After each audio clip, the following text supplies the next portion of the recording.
If there was one physical subject, one material subject that we should focus on, in my opinion, it is very clear that the head of the snake is the financial system.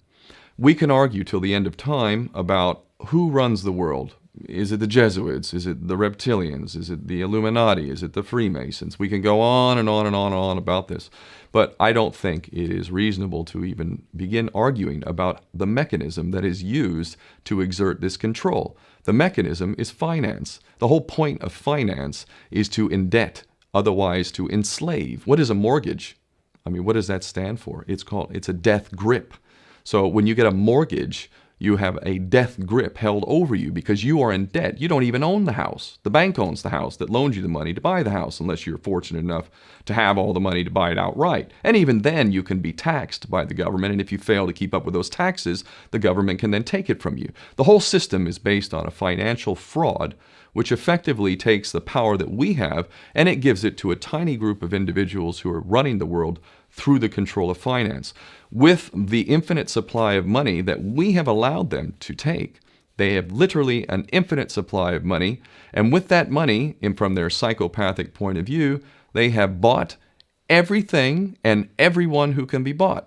So those of us who cannot be bought, because we operate on a level that goes way beyond the material, we are not rewarded for such behavior. We are punished for such behavior. And the most slovenly, disgustingly criminal, pedophilia, corrupt moral individuals, those are the ones that are rewarded in this system, which is upside down.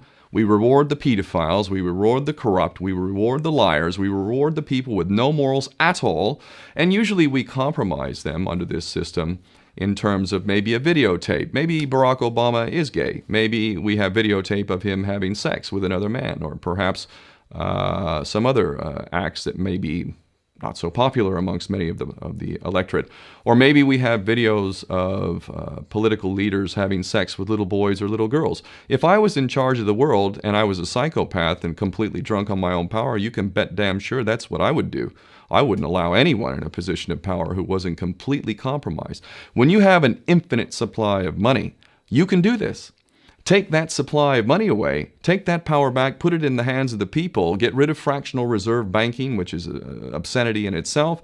Listen to the lessons of Jesus Christ. If you're a Christian who got really pissed off when he went to the temple and he saw what the money changers were doing, let's take back control of the issuance of money, and not just on a national level. I'm happy to see in Denmark that you have your own currency. You don't have the euro. But on every country's level, they should be issuing their own currency in a transparent, non-usury based way in which it really, truly benefits the people. And in that way, we can literally free ourselves of the banking debt which is drowning us all, and we can stop scrambling for the crumbs from the table of these filthy rich psychopaths and live in a state of abundance just by changing this one thing. And I'm not just talking about abundance for Western nations who have an artificially inflated value with their currencies. We all in the West are guilty of having that reward while the rest of the world is sucking on it.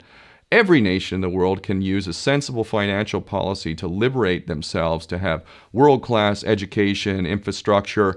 Everything that a healthy society would require can be had in the worst, most corrupt African country, in any part of the world. We can all have that if we simply change that one thing. John F. Kennedy did that about 6 months before he was taken out. He issued United States notes as opposed to Federal Reserve notes. I can assure you the powers that be knew the power of that act, and they took him right out. So the bottom line is, if we as people understand this very simple principle, just this one thing, change this one thing, we can solve every other problem you can name. I don't care what the problem is. I can bring it back to the financial system and an infinite supply of money for a bunch of psychopaths who are running the world, as opposed to an abundant supply of money for all of us. So in that sense, I'm very optimistic. This is not rocket science. I am not the smartest guy in the room. We can all understand this. And as soon as we do, we can exercise the same power that we had, but relinquished, and we can have a future for ourselves and our children. There's a lot to be optimistic about, quite frankly.